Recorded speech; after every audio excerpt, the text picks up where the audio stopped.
can't just take my land. This is outrageous. It's not your land anymore. Look at the deed. When I first stumbled upon the cabin, it didn't feel like I was buying property. It felt like I was rescuing a memory. Tucked away at the edge of a quiet suburban community, the place was more of a relic than a home. Peeling paint, broken shutters, and weeds growing up through the porch boards. Most people walked past it without giving it a second glance. But for me, it was different. When the owner, a distant relative of someone in town, mentioned selling it for just 25 cents, I couldn't resist. It felt like a harmless gamble, a quirky little investment no one thought would matter. At first, life around the cabin was quiet. I'd spend weekends cleaning, patching up the roof, painting the walls, and slowly breathing life back into the place. Neighbors were polite, even curious. They'd smile as they walked their dogs past the property, offering a quick wave or a passing comment like, "Nice to see someone fixing that place up." It felt like I had found a peaceful corner of the world where hard work and patience could turn something forgotten into something beautiful. The neighborhood itself had that postcard-perfect quality. Rows of identical houses, lawns trimmed like golf courses, and flower beds that looked copied out of magazines. There was an order to everything, a rhythm that gave the illusion of peace. Families jogged in the evenings, sprinklers ticked in perfect unison at dawn, and kids rode bikes along sidewalks lined with freshly painted mailboxes. It was the kind of place where people believed everything had its place. But underneath that calm surface was something harder to ignore. The HOA. At first it seemed invisible, just a name at the bottom of friendly newsletters reminding residents about community barbecues or spring flower competitions. But every so often, a whisper of something else would slip through. A neighbor quietly venting about a ridiculous fine. Another rolling their eyes about how strict the board had become. I brushed it off at first. After all, I wasn't breaking rules. I was restoring a place everyone else had written off. But then I noticed how often the same woman, clipboard in hand, beige suit pressed perfectly, lingered near my property. She wasn't just walking by, she was watching, taking notes. And though she smiled whenever our eyes met, there was something sharp in her gaze, something that felt less like curiosity and more like calculation. The truth was, the cabin didn't fit the neighborhood's perfect picture. It was older, rougher, and out of step with the cookie-cutter homes that lined the street. And while I saw potential, it was clear the HOA saw something else entirely. A problem. That's when the tension began to creep in, quiet but undeniable. And little did I know, the real fight hadn't even started. Because the day the cabin's value skyrocketed, that's when the HOA made their move, and the perfect neighborhood turned into a battlefield. It started small. A letter in my mailbox, folded crisp and printed with the HOA's logo. At first glance, it looked like routine communication, the kind you'd toss aside with a shrug. But the words inside made it clear. I was out of compliance. They claimed my cabin was subject to community standards. Standards written long after the cabin was built, standards that never applied to me. I laughed it off, thinking it was a mistake. But the second letter wasn't as easy to ignore. This one came with a fine, $50 for non-uniform exterior paint. My cabin, they said, didn't match the approved palette of whites, tans, and muted blues. Never mind that my cabin existed decades before those rules were even dreamed up. Never mind that the board had no legal claim to the land. They acted as if their authority stretched over everything within sight. I pushed back. I sent a letter reminding them of my deed, of the cabin's independence from their jurisdiction. For a moment, I thought that would be the end of it. But it wasn't. It was only the beginning. The next notice came stapled to my door. Another fine, this time for unapproved landscaping. The wildflowers I'd planted, bright yellows, deep purples, blossoms that turned the once-forgotten yard into something alive, were deemed non-compliant. They wanted them gone. It didn't stop there. Week after week, new notices arrived. Fines stacked up like bricks. They claimed my porch light was too bright, my shutters were the wrong shape, and even my mailbox, an old, rusted piece I'd restored, was inconsistent with neighborhood standards. Each fine grew heavier, climbing into hundreds, then thousands of dollars. Neighbors began to notice. Some shook their heads in sympathy, whispering that they'd been through similar battles. Others avoided me entirely, afraid of being targeted next. And always, I could see her, the woman with the clipboard, passing by, jotting down notes, as if my life was her personal report. The pressure was relentless. I'd wake each morning to the sound of envelopes sliding through the mail slot, my stomach twisting before I even opened them. They weren't just trying to find me, they were trying to break me, to wear me down until I either paid up or gave up. And then came the letter that revealed their true intention. No more talk of fines, no more vague violations. This time it was a claim. They argued that my cabin, the property I had bought fair and square, was, by historical oversight, actually part of the HOA's jurisdiction. And because it now sat on land valued at nearly $10 million, they were asserting ownership. They weren't just finding me anymore. They were trying to take everything. The audacity left me breathless. But more than that, it lit a fire I hadn't felt before. This wasn't just about money or rules anymore. This was about power, theirs, and my refusal to bend to it. And as much as they thought they'd cornered me, they didn't realize something important. I was just getting started. The night of the HOA's special meeting felt like stepping into enemy territory. The community hall, usually reserved for potlucks and birthday parties, was transformed into a stage for confrontation. Rows of chairs filled with neighbors, the board sitting stiffly at a long table up front, papers stacked like weapons. And there I was, the target, the man they accused of undermining their precious order. The president cleared her throat, her voice echoing through the microphone as she outlined their case. They displayed photos of my cabin on a projector. The wildflowers, the paint, the porch light, each one described not as character or charm, but as violations. They spoke with conviction, as if rehearsed, each word dripping with authority. And then, with a dramatic pause, she unveiled their final decision. According to their interpretation of community bylaws, they were claiming jurisdiction over my cabin. Effective immediately, they declared, the property fell under HOA control. My ownership, they insisted, was subject to reassessment. The words hung in the air like a hammer. Gasps rippled through the crowd.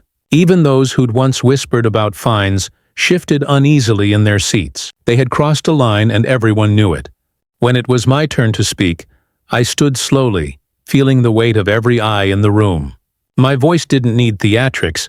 The truth was sharp enough. I laid out my deed, the dates and the documents proving the cabin predated the HOA. I showed them the legal boundaries, the lines on the map they couldn't erase. With every page I held up, their faces tightened, their composure cracking. But it wasn't the papers that turned the tide. It was the people. Neighbors, one by one, began to murmur their own frustrations. Stories of fines for mailboxes, for curtains, for planting the wrong color roses.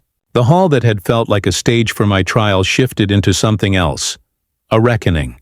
The president slammed her gavel, shouting for order, but it was too late. The room erupted. People stood, voices rising, demanding answers. And then came the moment that changed everything. A man in the back shouted, "Enough! We're done letting you run this place like a dictatorship." Cheers followed, louder and stronger, drowning out the board's protests. I didn't need to say more. The community had seen the truth for themselves. The board wasn't protecting order. They were feeding greed. And as the shouting grew, as the gavel banged uselessly, I knew the fight had shifted forever. That night I didn't walk out defeated. I walked out knowing the battle had reached its peak. The HOA had shown their hand, and in doing so, they had lost the very people they claimed to represent. The war wasn't over, but the turning point had arrived. When the board stormed out of that hall, I thought the fight was finally done. But battles like this don't end with a single dramatic exit. They regrouped, they plotted, and for a while they doubled down. Letters still came in the mail, stuffed with warnings and thinly veiled threats. A notice even appeared on the cabin door, claiming I was in default of community obligations. But the difference now was everything had changed. They had been exposed in front of their own community, and no matter what official paper they tried to wave in my face, the people who lived around me had seen the truth with their own eyes. The board's authority had cracked, and there was no way to tape it back together. I filed my lawsuit as promised, and for the first time, they weren't the ones dictating the pace of the game. It was me. Every bogus fine, every fabricated violation, every attempt to intimidate, all of it went into the case file. And as the weeks turned into months, the cracks inside the HOA itself began to show. Members resigned. Neighbors who once whispered their complaints came forward with sworn statements. People dug out their own old notices, fines, and letters, piling up the evidence like kindling for a fire. The story spread beyond the neighborhood. Local reporters started asking questions. A few articles appeared online, painting the HOA as greedy opportunists trying to snatch away property that never belonged to them. By the time we walked into court, the board's image was already in tatters, and in that courtroom they couldn't hide behind rules and bylaws anymore. They had to face the law itself. My attorney laid out every document, every deed, and every photograph that proved my cabin's independence from the HOA's grasp. Their lawyer tried to argue easements, maintenance rights, and community protections, but every angle fell apart under the weight of hard evidence. The judge's questions came sharper and sharper, each one slicing through their flimsy justifications until their entire case looked like the farce it always had been. And then came the final blow. The ruling was clear. The HOA had no legal claim to my cabin, no authority to impose fines, and no grounds to interfere with my property. Their actions were deemed not just excessive, but unlawful. The court ordered them to pay damages, reimburse every fine they had collected under false pretenses, and cover my legal costs. It wasn't just a victory. It was vindication. The day I walked out of that courthouse, I felt something I hadn't felt in months: freedom. The cabin that had become my sanctuary was safe, untouchable now, shielded not just by law, but by the very community the HOA had once controlled through fear. Neighbors stopped me on the street to shake my hand, to thank me, and to share their own relief. For the first time in years, people felt like they had a voice again. The ripple effects were bigger than I ever expected. At the next community election, nearly the entire board was swept out.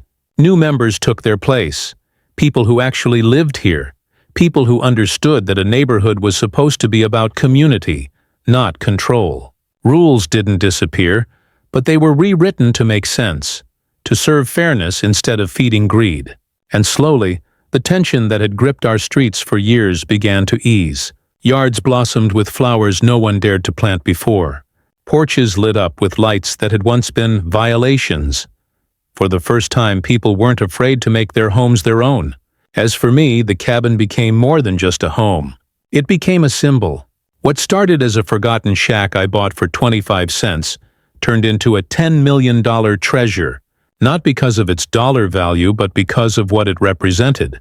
Standing up when it mattered, refusing to bow to intimidation, and protecting something worth fighting for.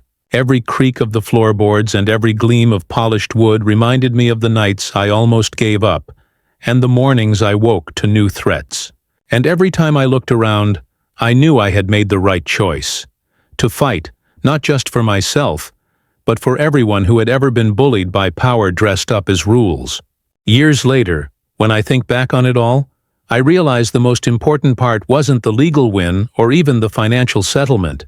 It was the change it sparked. Neighbors who once avoided eye contact at the mailbox now shared stories, swapped tools, and lent hands on projects. People learned that silence only fed the bullies, and once silence broke, the bullies crumbled. The HOA that had once been feared became a cautionary tale, a reminder of what happens when power goes unchecked. And me? I never forgot the night of that meeting, the sound of the crowd shouting "No!" in unison, or the exact moment when fear turned into defiance. It plays in my mind like a movie every time I wonder if standing up is worth the risk. Because it always is. In the end, this wasn't just about a cabin or an HOA. It was about something deeper, about how easily authority can twist into abuse and how quickly a community can reclaim its strength when even one person dares to push back. It was about learning that property, homes, and neighborhoods aren't just lines on a map. They're places where people live, dream, and build their lives. And those things are worth protecting, no matter how small or insignificant they may seem. So when you hear about an HOA dispute, about a neighbor fined for the color of a mailbox, or a family threatened over a tree planted in the wrong spot, remember this story. Remember that rules without fairness are just chains. Remember that silence only feeds the greedy. And most of all, remember that even the smallest stand can set off a wave that changes everything. Because in the end, my cabin wasn't just saved. It became proof that no matter how much power they think they hold, no HOA, no board, no petty official can ever outweigh the truth or the will of people who refuse to be broken. And maybe, just maybe, that's the real treasure I found.